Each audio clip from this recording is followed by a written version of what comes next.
Jane Eyre by Charlotte Brontë. Chapter 18. Merry days were these at Thornfield Hall, and busy days too. How different from the first 3 months of stillness, monotony, and solitude I had passed beneath its roof! All sad feelings seemed now driven from the house, all gloomy associations forgotten. There was life everywhere, movement all day long. You could not now traverse the gallery, once so hushed, nor enter the front chambers, once so tenantless, without encountering a smart lady's maid or a dandy valet. The kitchen, the butler's pantry, the servants' hall, the entrance hall were equally alive, and the saloons were only left void and still when the blue sky and halcyon sunshine of the genial spring weather called their occupants out into the grounds. Even when that weather was broken, and continuous rain set in for some days, no damp seemed cast over enjoyment. Indoor amusements only became more lively and varied, in consequence of the stop put to outdoor gaiety. I wondered what they were going to do the first evening a change of entertainment was proposed. They spoke of playing charades, but in my ignorance I did not understand the term. The servants were called in, the dining-room tables wheeled away, the lights otherwise disposed, the chairs placed in a semicircle opposite the arch. While Mr. Rochester and the other gentlemen directed these alterations, the ladies were running up and down stairs, ringing for their maids. Mrs. Fairfax was summoned to give information respecting the resources of the house in shawls, dresses, draperies of any kind, and certain wardrobes of the third story were ransacked, and their contents, in the shape of brocaded and hooped petticoats, satin sacks, black modes, lace lappets, etc., were brought down in armfuls by the Abigails. Then a selection was made, and such things as were chosen were carried to the boudoir within the drawing-room. Meantime Mr. Rochester had again summoned the ladies round him, and was selecting certain of their number to be of his party. "Miss Ingram is mine, of course," said he. Afterwards he named the two Misses Eshton and Mrs. Dent. He looked at me. I happened to be near him, as I had been fastening the clasp of Mrs. Dent's bracelet, which had got loose. "Will you play?" he asked. I shook my head. He did not insist, which I rather feared he would have done. He allowed me to return quietly to my usual seat. He and his aids now withdrew behind the curtain. The other party, which was headed by Colonel Dent, sat down on the crescent of chairs. One of the gentlemen, Mr. Eshton, observing me, seemed to propose that I should be asked to join them, but Lady Ingram instantly negatived the notion. "No," I heard her say, "she looks too stupid for any game of the sort." Ere long a bell tinkled, and the curtain drew up. Within the arch, the bulky figure of Sir George Lynn, whom Mr. Rochester had likewise chosen, was seen enveloped in a white sheet. Before him, on a table, lay open a large book, and at his side stood Amy Eshton, draped in Mr. Rochester's cloak, and holding a book in her hand. Somebody unseen rang the bell merrily. Then Adele, who had insisted on being one of her guardian's party, bounded forward, scattering round her the contents of a basket of flowers she carried on her arm. Then appeared the magnificent figure of Miss Ingram, clad in white, with a long veil on her head, and a wreath of roses round her brow. By her side walked Mr. Rochester, and together they drew near the table.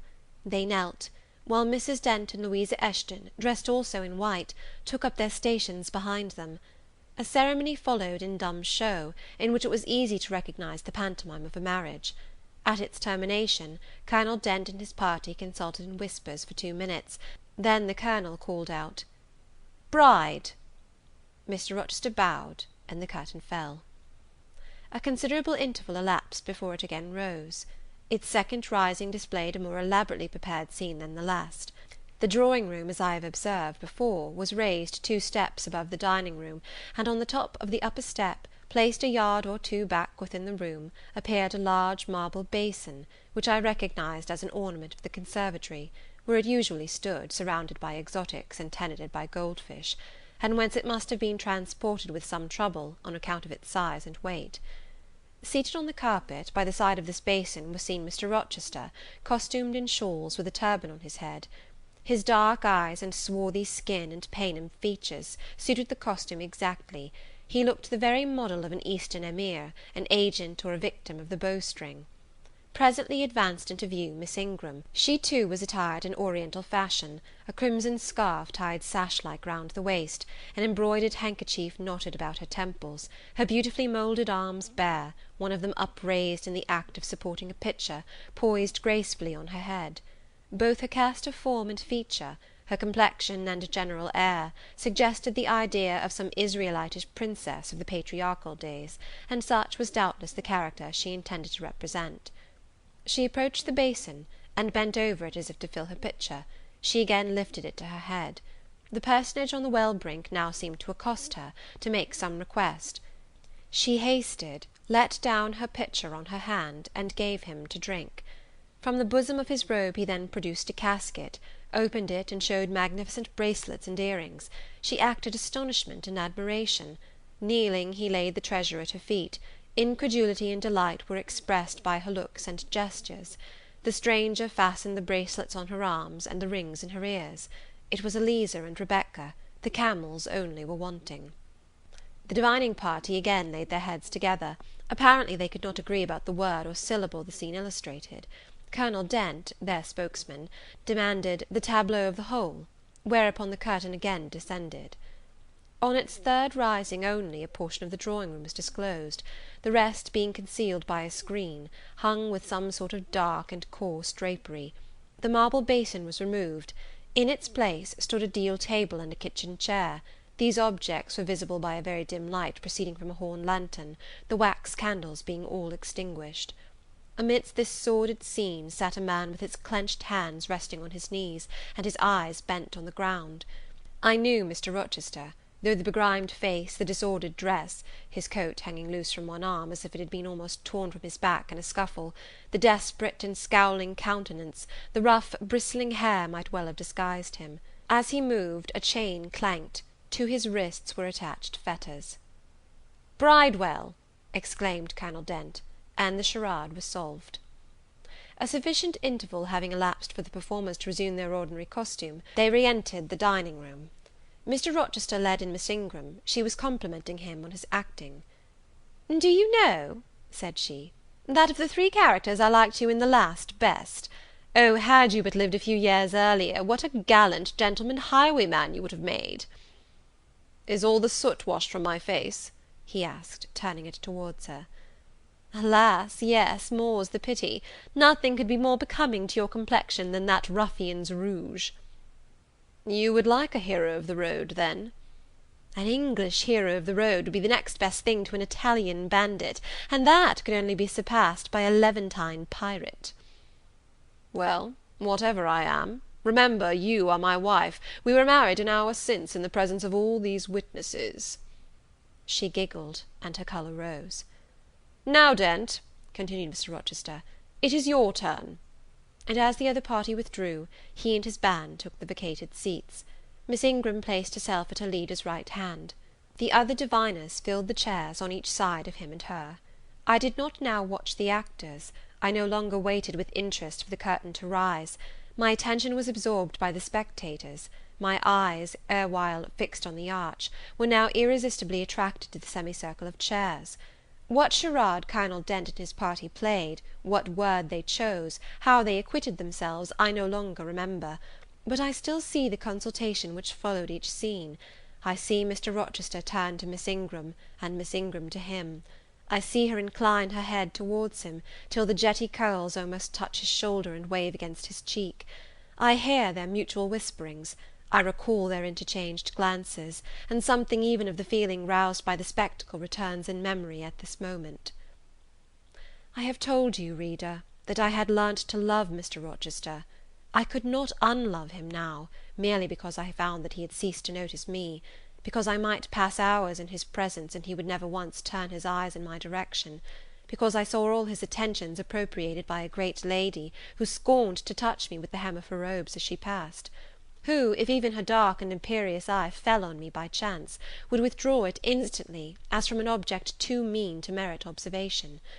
I could not unlove him, because I felt sure he would soon marry this very lady, because I read daily in her a proud security in his intentions respecting her, because I witnessed hourly in him a style of courtship which, if careless and choosing rather to be sought than to seek, was yet in its very carelessness captivating, and in its very pride irresistible. There was nothing to cool or banish love in these circumstances, though much to create despair. Much too, you will think, reader, to engender jealousy, if a woman in my position could presume to be jealous of a woman in Miss Ingram's. But I was not jealous, or very rarely. The nature of the pain I suffered could not be explained by that word. Miss Ingram was a mark beneath jealousy. She was too inferior to excite the feeling. Pardon the seeming paradox, I mean what I say. She was very showy, but she was not genuine. She had a fine person, many brilliant attainments, but her mind was poor, her heart barren by nature. Nothing bloomed spontaneously on that soil, no unforced natural fruit delighted by its freshness. She was not good, she was not original. She used to repeat sounding phrases from books. She never offered nor had an opinion of her own. She advocated a high tone of sentiment, but she did not know the sensations of sympathy and pity. Tenderness and truth were not in her. Too often she betrayed this by the undue vent she gave to a spiteful antipathy she had conceived against little Adele, pushing her away with some contumelious epithet after she happened to approach her, sometimes ordering her from the room, and always treating her with coldness and acrimony. Other eyes besides mine watched these manifestations of character, watched them closely, keenly, shrewdly. Yes, the future bridegroom, Mr. Rochester himself, exercised over his intended a ceaseless surveillance, and it was from this sagacity, this guardedness of his, this perfect, clear consciousness of his fair one's defects, this obvious absence of passion in his sentiments towards her, that my ever-torturing pain arose. I saw he was going to marry her, for family, perhaps political reasons, because her rank and connections suited him. I felt he had not given her his love, and that her qualifications were ill adapted to win from him that treasure. This was the point. This was where the nerve was touched and teased. This was where the fever was sustained and fed. She could not charm him. If she had managed the victory at once, and he had yielded and sincerely laid his heart at her feet, I should have covered my face, turned to the wall, and, figuratively, have died to them. If Miss Ingram had been a good and noble woman, endowed with force, fervour, kindness, sense, I should have had one vital struggle with two tigers, jealousy and despair. Then, my heart torn out and devoured, I should have admired her, acknowledged her excellence, and been quiet for the rest of my days. And the more absolute her superiority, the deeper would have been my admiration, the more truly tranquil my quiescence.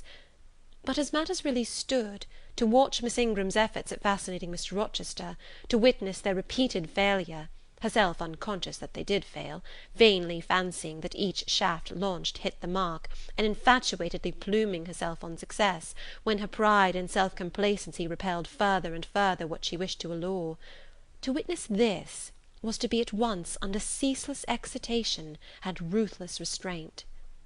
Because when she failed, I saw how she might have succeeded. Arrows that continually glanced off from Mr. Rochester's breast and fell harmless at his feet, might, I knew, if shot by a surer hand, have quivered keen in his proud heart, have called love into his stern eye and softness into his sardonic face; or, better still, without weapons, a silent conquest might have been won. Why can she not influence him more, when she is privileged to draw so near to him? I asked myself. Surely she cannot truly like him, or not like him with true affection. If she did, she need not coin her smiles so lavishly, flash her glances so unremittingly, manufacture airs so elaborate, graces so multitudinous. It seems to me that she might, by merely sitting quietly at his side, saying little and looking less, get nigher his heart. I have seen in his face a far different expression from that which hardens it now, while she is so vivaciously accosting him. But then it came of itself. It was not elicited by meretricious arts and calculated manoeuvres, and one had but to accept it, to answer what he asked without pretension, to address him when needful without grimace, and it increased, and grew kinder and more genial, and warmed one like a fostering sunbeam. How will she manage to please him when they are married? I do not think she will manage it. And yet it might be managed, and his wife might, I verily believe, be the very happiest woman the sun shines on. I have not yet said anything condemnatory of Mr. Rochester's project of marrying for interest and connections. It surprised me when I first discovered that such was his intention. I had thought him a man unlikely to be influenced by motives so commonplace in his choice of a wife; but the longer I considered the position, education, etc., of the parties, the less I felt justified in judging and blaming either him or Miss Ingram for acting in conformity to ideas and principles instilled into them, doubtless, from their childhood. All their class held these principles. I supposed, then, they had reasons for holding them such as I could not fathom. It seemed to me that, were I a gentleman like him, I would take to my bosom only such a wife as I could love; but the very obviousness of the advantages to the husband's own happiness offered by this plan convinced me that there must be arguments against its general adoption of which I was quite ignorant; otherwise I felt sure all the world would act as I wished to act. But in other points, as well as this, I was growing very lenient to my master. I was forgetting all his faults, for which I had once kept a sharp look-out. It had formerly been my endeavour to study all sides of his character, to take the bad with the good, and from the just weighing of both to form an equitable judgment. Now I saw no bad. The sarcasm that had repelled, the harshness that had startled me once, were only like keen condiments in a choice dish. Their presence was pungent, but their absence would be felt as comparatively insipid. And as for the vague something, was it a sinister or a sorrowful, a designing or a desponding expression, that opened upon a careful observer now and then in his eye, and closed again before one could fathom the strange depth partially disclosed, that something which used to make me fear and shrink, as if I had been wandering amongst volcanic-looking hills, and had suddenly felt the ground quiver and seen it gape, that something I at intervals beheld still, and with throbbing heart, but not with palsied nerves.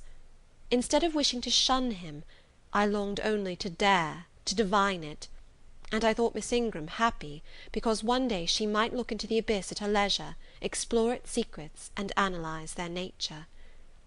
Meantime, while I thought only of my master and his future bride, saw only them, heard only their discourse, and considered only their movements of importance, the rest of the party were occupied with their own separate interests and pleasures.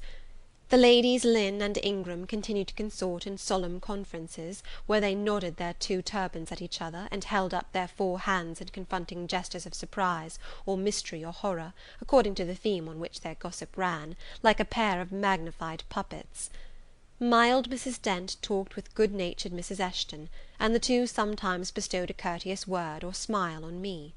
Sir George Lynn, Colonel Dent, and Mr. Eshton discussed politics, or county affairs, or justice business.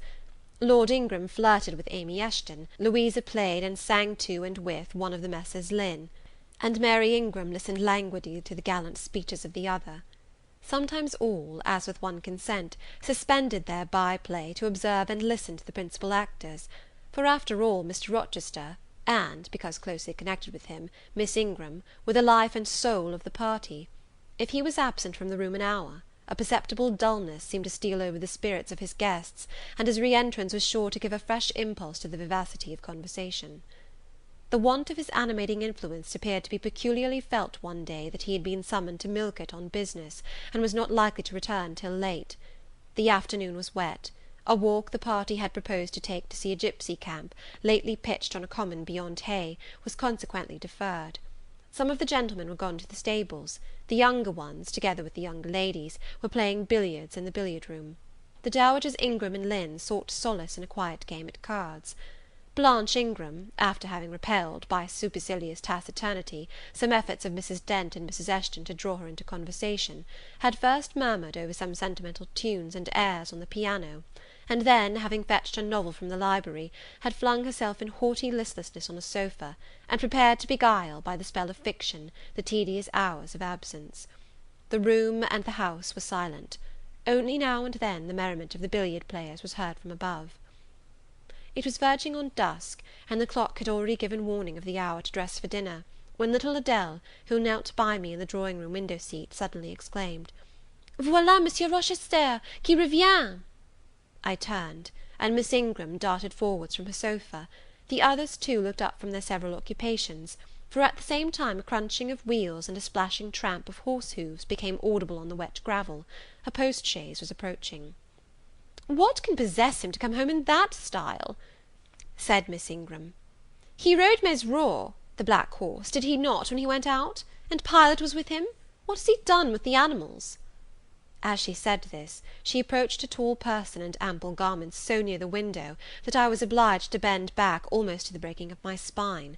In her eagerness she did not observe me at first, but when she did, she curled her lip and moved to another casement. The post-chaise stopped, the driver rang the door-bell, and a gentleman alighted attired in travelling garb, but it was not Mr. Rochester. It was a tall, fashionable-looking man, a stranger. "How provoking!" exclaimed Miss Ingram.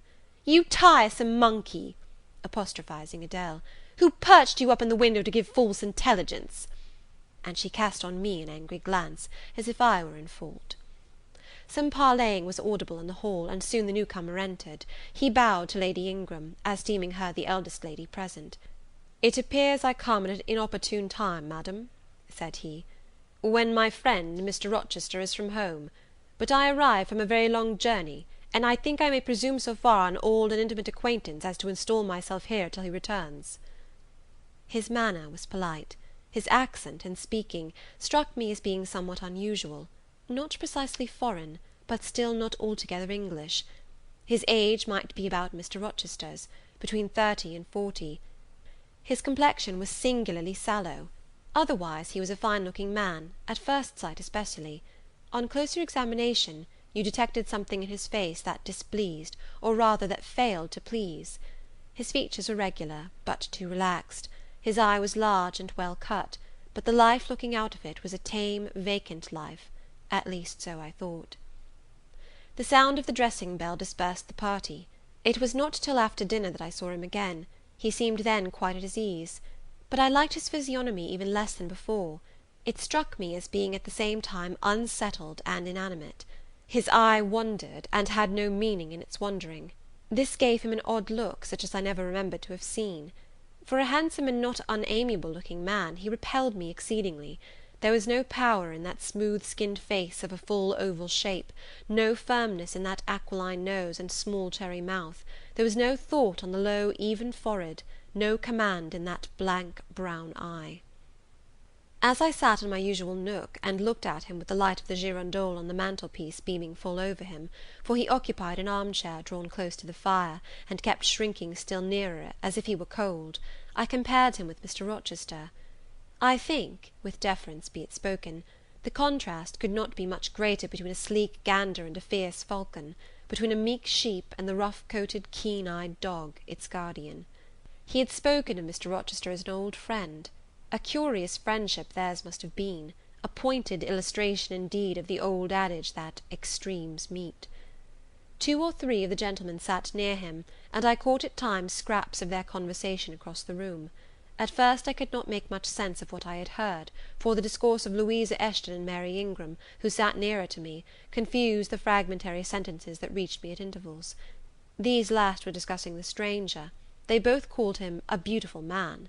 Louisa said he was a love of a creature, and she adored him; and Mary instanced his pretty little mouth and nice nose, as her ideal of the charming. "And what a sweet-tempered forehead he has!" cried Louisa. "So smooth, none of those frowning irregularities I dislike so much, and such a placid eye and smile." And then, to my great relief, Mr. Henry Lynn summoned them to the other side of the room, to settle some point about the deferred excursion to Hay Common. I was now able to concentrate my attention on the group by the fire, and I presently gathered that the newcomer was called Mr. Mason.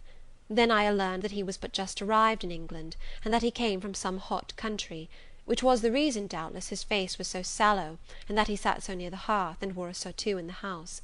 Presently the words Jamaica, Kingston, Spanish Town, indicated the West Indies as his residence, and it was with no little surprise I gathered, ere long, that he had there first seen and become acquainted with Mr. Rochester.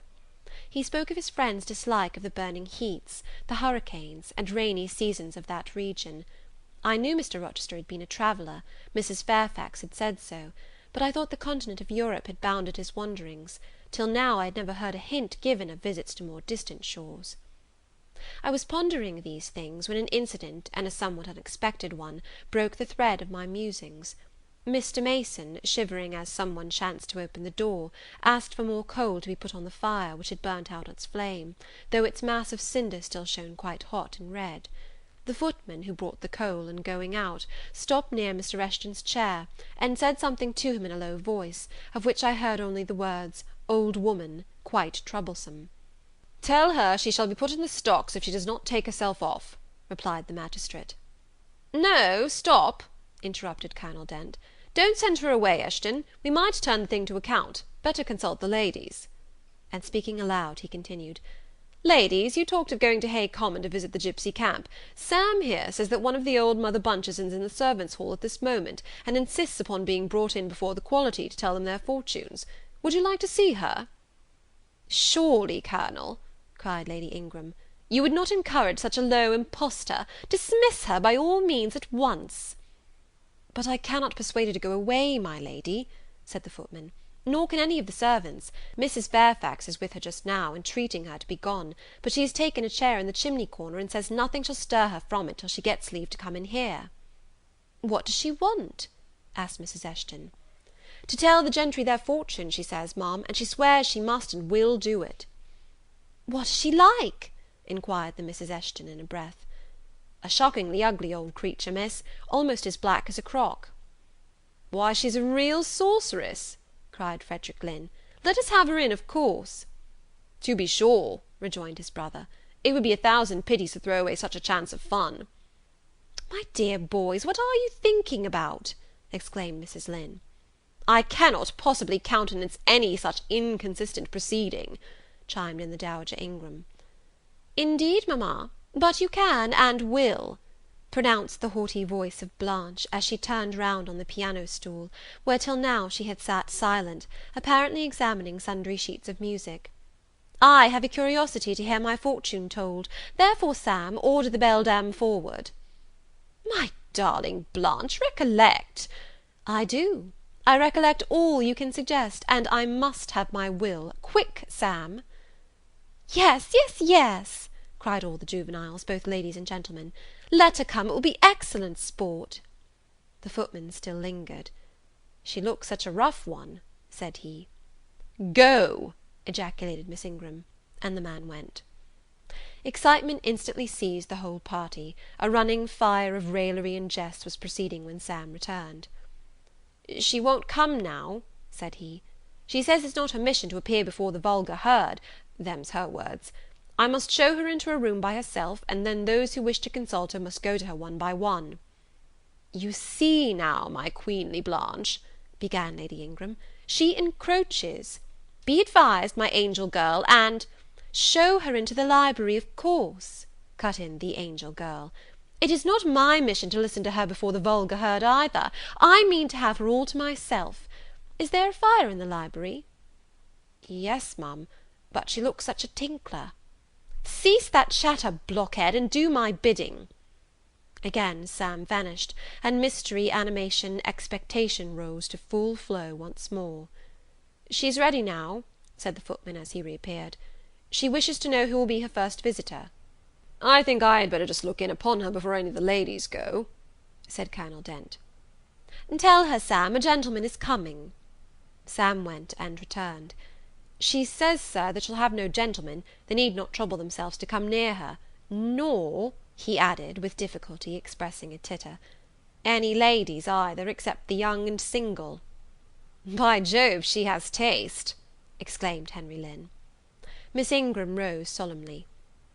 "I go first," she said, in a tone which might have befitted the leader of a forlorn hope, mounting a breach in the van of his men. "Oh, my best, oh, my dearest, pause, reflect," was her mamma's cry; but she swept past her in stately silence, passed through the door which Colonel Dent held open, and we heard her enter the library. A comparative silence ensued. Lady Ingram thought it le cas to wring her hands, which she did accordingly. Miss Mary declared she felt for her part she never dared venture. Amy and Louisa Eshton tittered under their breath, and looked a little frightened. The minutes passed very slowly. 15 were counted before the library door again opened. Miss Ingram returned to us through the arch. Would she laugh? Would she take it as a joke? All eyes met her with a glance of eager curiosity, and she met all eyes with one of coldness and rebuff. She looked neither flurried nor merry. She walked stiffly to her seat and took it in silence. "Well, Blanche," said Lord Ingram. "What did she say, sister?" asked Mary. "What did you think? How do you feel? Is she a real fortune-teller?" demanded the Mrs. Eshton. Now, good people," returned Miss Ingram, "don't press upon me. Really your organs of wonder and credulity are easily excited. You seem, by the importance of you all, my good mamma included, ascribed to this matter, absolutely to believe we have a genuine witch in the house, who is in close alliance with the old gentleman. I have seen a gipsy vagabond. She has practised in hackneyed fashion the science of palmistry, and told me what such people usually tell. My whim is gratified, and now I think Mr. Eshton would do well to put the hag in the stocks to-morrow morning, as he threatened." Miss Ingram took a book, leant back in her chair, and so declined further conversation. I watched her for nearly half an hour. During all that time she never turned a page, and her face grew momently darker, more dissatisfied, and more sourly expressive of disappointment. She had obviously not heard anything to her advantage, and it seemed to me, from her prolonged fits of gloom and taciturnity, that she herself, notwithstanding her professed indifference, attached undue importance to whatever revelations had been made her. Meantime, Mary Ingram, Amy and Louisa Eshton declared they dared not go alone, and yet they all wished to go. A negotiation was opened through the medium of the ambassador, Sam, and after much pacing to and fro, till, I think, the said Sam's calves must have ached with the exercise, permission was at last, with great difficulty, extorted from the rigorous Sybil for the three to wait upon her in a body. Their visit was not so still as Miss Ingram's had been. We heard hysterical giggling and little shrieks proceeding from the library, and at the end of about 20 minutes they burst the door open, and came running across the hall as if they were half scared out of their wits. "I am sure she is something not right," they cried, one and all. "She told us such things! She knows all about us!" And they sank breathless into the various seats the gentlemen hastened to bring them. Pressed for further explanation, they declared she had told them of things they had said and done when they were mere children, described books and ornaments they had in their boudoirs at home, keepsakes that different relations had presented to them. They affirmed that she had even divined their thoughts, and had whispered in the ear of each the name of the person she liked best in the world, and informed them of what they most wished for. Here the gentleman interposed with earnest petitions to be further enlightened on these two last-named points, but they got only blushes, ejaculations, tremors, and titters, in return for their importunity. The matrons, meantime, offered vinaigrettes and wielded fans, and again reiterated the expression of their concern that their warning had not been taken in time, and the elder gentlemen laughed, and the younger urged their services on the agitated fair ones. In the midst of the tumult, and while my eyes and ears were fully engaged in the scene before me, I heard a hem close at my elbow. I turned, and saw Sam. "If you please, miss, the gipsy declares that there is another young single lady in the room who has not been to her yet, and she swears she will not go till she has seen all. I thought it must be you, there is no one else for it. What shall I tell her?"